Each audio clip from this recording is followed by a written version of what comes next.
Medical কলেজে প্রথম দেখায় সুদীপাকে পছন্দ করে ফেলল সুরাজ। হ্যাঁ বন্ধুরা, এমনটাই দেখতে পাবো আমরা অনুরাগের ছোঁয়া ধারাবাহিকের আগামী পর্বগুলোতে।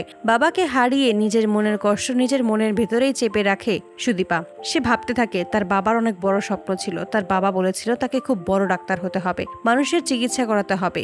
এখন তার বাবা তাকে ছেড়েই চলে গেছে, এখন সে কি নিয়ে থাকবে? তাকে একা করে তার বাবা চলে গেছে। তার বাবা সুদীপার কথা একবারও ভাবেনি, এসব ভেবেই কান্না করতে থাকে।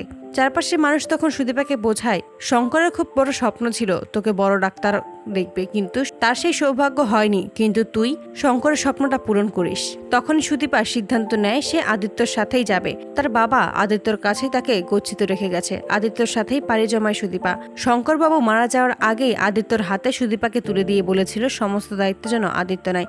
আদিত্য যেন তার মেয়েকে দেখে রাখে। নিজের জীবন ঝুঁকিতে ফেলে আদিত্যকে বাঁচায় শঙ্করবাবু। সেই ঋণ পরিশোধ করার জন্যই আদিত্য সুদীপাকে তার কাছে নিয়ে আসে। সেখানে এসেই মেডিকেল কলেজে ভর্তি হয় সুদীপা। নিজের পড়াশোনা নিজের স্বপ্ন পূরণ করার লক্ষ্যে আবারও পড়াশোনায় ফিরে আসে।